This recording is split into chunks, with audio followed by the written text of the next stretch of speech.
अस्सलाम वालेकुम व्यूअर्स। आज आप हमारे साथ हमारे channel life reshape with Khawla में हमारे साथ मौजूद हैं।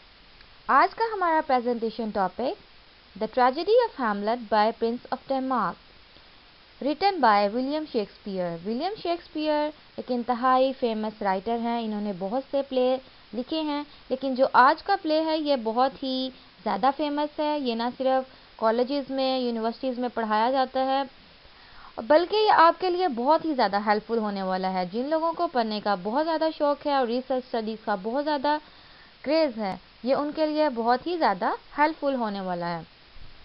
तो हम इस स्टोरी को स्टार्ट करते हैं। ये लिखा गया था 1601 एंड 1602 में। So this is the largest play of William Shakespeare. अब इसकी 3 इम्पॉर्टेंट चीज़ें हैं, जिसमें फर्स्ट ये एक आइकॉनिक प्ले है, सेकंड ये ट्रेजेडी प्ले है, third it revolves around the revenge. ये सारी स्टोरी रिवेंज की है। जाते हैं, इसमें जो गोस्ट है, एक गोस्ट है। अब ये गोस्ट से ही एक स्टोरी स्टार्ट हो रही है। गोस्ट शाही किले में, जो ये डेनमार्क में, जैसे कि प्ले के बारे में हमने पढ़ा, प्ले प्रिंस ऑफ डेनमार्क के बारे में है, तो ये प्ले डेनमार्क के एरिया में है, डेनमार्क की हुकूमत के अंडर है। मीन्स के यहाँ पे इसकी सेटिंग है। अब डेनमार्क में शाही किले में, जो शाही किले में मौजूद लोग हैं, उन्होंने गोश्त को देखा है। अब वो लोग गोश्त को देखकर डर की कैफियत में मुब्तला हो गए हैं। इस डर की इतला वो होरेशियो को करते हैं। होरेशियो हैमलेट का बेहतरीन, इंतहाई नज़दीक साथी, दोस्त, जो उसके साथ यूनिवर्सिटी में पढ़ता रहा है। अब होरेशियो जो है एक डाउटी पर्सन है। वो इजीली किसी की बात पे भी यकीन नहीं करता। अब होरेशियो खुद जाकर देखता है तो वाकई वहाँ पे गोश्त मौजूद है। गोश्त मतलब भूत, जिन।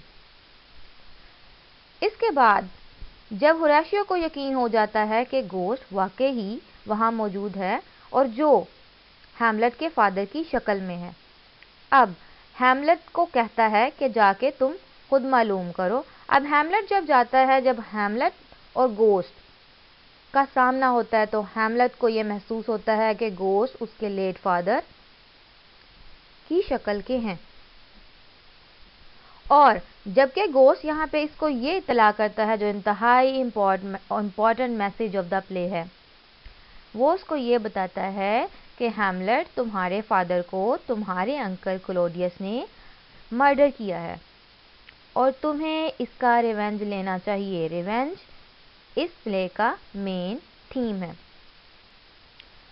अब हैमलेट इस बारे में कंफ्यूज है। उसको यकीन तो नहीं है कि क्लॉडियस, उसके अंकल ने ही उनको मर्डर किया है, बट अब इस बारे में वो इन्वेस्टिगेशन करना चाहता है कि but he is in doubt weather he is right और नॉट। सो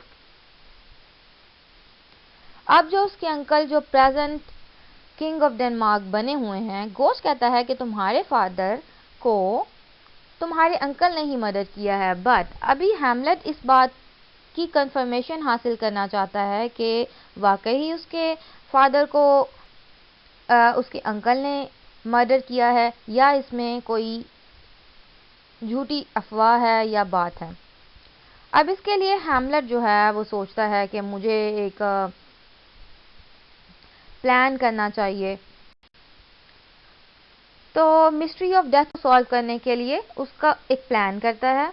वो एक सोचता है कि वो एक मैड पर्सन का रोल अदा करे। He becomes a mad person to find the reality of his uncle Claudius. This is the planning of Hamlet, most interesting thing of the play.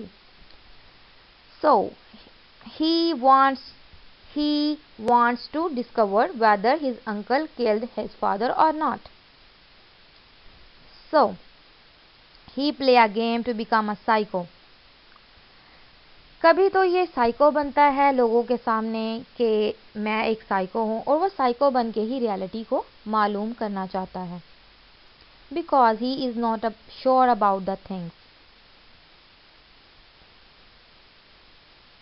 अब इसके पागलपन के बारे में जो लोग उसके इर्द गिर्द मौजूद होते हैं, जैसे कि पोलोनियस है, father of Ophelia, they think he is in love with Ophelia, so he becomes mad, he is in his love.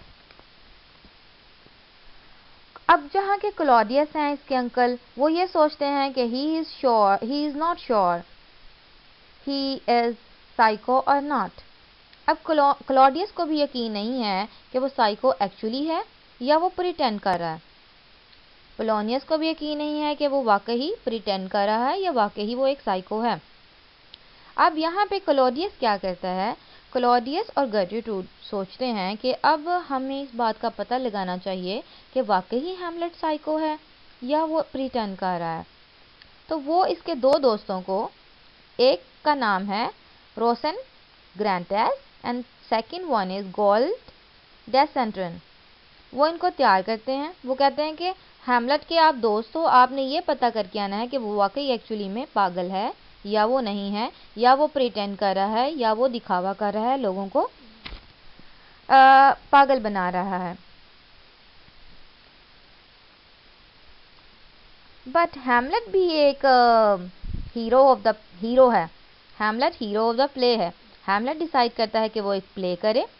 अब इस प्ले में वो क्या करता है, प्ले इसी तरह से इसकी सेटिंग की जाती है कि वो किंग बनता है, डेनमार्क में किंग है। अब किंग जो है वो मर्डर कर, अब जो किंग का ब्रदर है, उसका ब्रदर है, वो किंग का मर्डर कर देता है और उसकी बीवी से शादी कर लेता है। जब सीन आता है मर्डर का, तो सीन आता है मर्डर का, क्लॉडियस वहां से उठ के चला जाता है। अब ये बात यहाँ पे ये साबित कर रही है कि वाकई उसने उसका मर्डर किया है, क्योंकि वो गिल्ट में उठा है। अगर उसने मर्डर नहीं किया होता तो वो वहां पे बैठता, बट उसको गिल्ट था, वो वहां से उठा और जगह को लीव किया उसने वहां से। अब गर्ट्रूड सोचती है कि हैमलेट को कमरे में बुलाना चाहिए कि हैमलेट ने इस तरह का प्ले किया है, क्या वो वाकई बात को जानता है या नहीं जानता। अब हैमलेट अपनी माँ के पास जाता है, उस पर बहुत ज़्यादा गुस्सा करता है कि on her mother about the things कि what is happening in Denmark, in kingdom. अब यहाँ पे क्या होता है, जब इस दौरान जो क्लॉडियस है, क्लॉडियस अकेला होता है। हैमलेट एक दफ़ा सोचता है कि इसका मर्डर किया जाए, ठीक है, पर यहाँ पर जो क्लॉडियस होता है वो होता है वर्शिप में, ठीक है। अब यहाँ पे हैमलेट सोचता है कि इनका ये रूल होता है कि अगर वर्शिप कर रहा है कोई बंदा, इबादत कर रहा है, उसको मारा जाएगा, तो ये एक गुनाह है और गुनाह है, और जिस बंदे का मर्डर किया जाएगा वो हेवन में जाएगा। अब ये हैमलेट अपना प्लान तय करता है कि इसका मर्डर नहीं करना, मैं इसको जन्नत में भेजना नहीं चाहता। अब यहाँ पे क्या होता है कि पर्दे के पीछे सारी बातें सुन रहा है पोलोनियस। हैमलेट यहाँ पे सोचता है कि कर्टन के पीछे क्लॉडियस है, तो वो उसका मर्डर कर देता है बाय मिस्टेक। अब जब ये क्लॉडियस को पता चलता है तो वो कहता है ये तो एक सिन है, you can't stay now here, अब तुम यहाँ पे नहीं रह सकते, अब तुम्हें इंग्लैंड जाना पड़ेगा, इंग्लैंड जाना पड़ेगा तुम्हारी ताकि जान बच सके। बट ये एक साजिश है, इसमें वो उसको मरवाना चाहता है इंग्लैंड के किंग से। अब जब वो स्टार्ट करता है अपनी जर्नी हैमलेट, तो रास्ते में ऐसे अटैक करते हैं सी रॉबर्स। तो सी रॉबर्स से बचने के लिए, जो समुद्री डाकू हैं उनसे बचने के लिए हैमलेट वापस चला जाता है डेनमार्क में। जब वो डेनमार्क में जाता है तो वो क्या देखता है कि वहाँ पे लेट्रस मौजूद है। लेट्रस ओफेलिया का भाई है जो पोलोनियस का बदला लेने आया है। पोलोनियस ओफेलिया के फादर हैं जिनको गलती से हैमलेट मर्डर कर देता है। अब यहाँ पे सोचा जाता है कि अब इसका क्या किया जाए, तो दोनों के दरमियान एक फाइट रखी जाती है। यहाँ पे क्लॉडियस एक प्लान करता है कि जो सॉर्ड है, जो तलवार है, उस पर जहर लगा दिया जाए ताकि जब ये लड़ाई की जाए, लेट्रस को वो तलवार दी जाए जिस पे जहर लगा है, वो जब लड़ाई में उसको लगे हैमलेट को, तो उसकी डेथ हो जाए। यहाँ पे क्या होता है, दूसरी तरफ जो क्लॉडियस है वो एक ड्रिंक रखता है, एक जूस रखता है जिसके अंदर पॉइजन होता है, जहर होता है। अब ये पॉइजन ज़्यादा जूस गर्टिट्यूड उसकी माँ हैमलेट की माँ जो है वो पी जाती है। यहाँ पे सारी रियलिटी लेट्रस को पता चल जाती है, बट वो कुछ नहीं कर सकता क्योंकि एक तरफ तो उसका ज़ख्म जो है वो हैमलेट को लग गया है, अब हैमलेट के हाथ में पॉइजन वाली सॉड आ गई है, पॉइजन वाली तलवार आ गई है जिससे वो लेट्रस को मार देता है, बट हैमलेट को भी लग गई है। अब हैमलेट सोचता है कि मैंने मरना तो है ही है क्योंकि मैं ज़ख्मी हो चुका हूँ, मुझे पॉइजन वाली तलवार लग चुकी है, तो मुझे क्लॉडियस की भी जान ले लेनी चाहिए। यहाँ पे क्या होता है, at a time of this fight, इस फाइट के दरमियान किंग ऑफ इंग्लैंड यहाँ पे आते हैं। पता चलता है कि डेनमार्क में तो सबकी डेथ हो चुकी है। अब होरेशियो जो है ये पूरी स्टोरी यहाँ पे रिवील करता है। तो हमें स्टोरी से पता क्या चलता है, हमें स्टोरी से ये पता चलता है कि जब रिवेंज होता है, जिस स्टोरी में रिवेंज होता है वो तमाम करेक्टर्स को, तमाम पीपल को डिस्ट्रॉय कर देता है। All died, revenge destroy all characters of the story. So this is the story of Hamlet. अगर आपको यह पसंद आई है तो you can like, share and subscribe and comment below in the section. और आप हमें आइंदा नेक्स्ट आने वाली वीडियोस के बारे में सजेशंस दे सकते हैं, अपनी राय का इजहार कर सकते हैं और हमें न्यू टॉपिक्स भी बता सकते हैं जो उनसे टॉपिक्स आप कवर करना चाहते हैं। Thank you for watching. अल्लाह हाफिज़।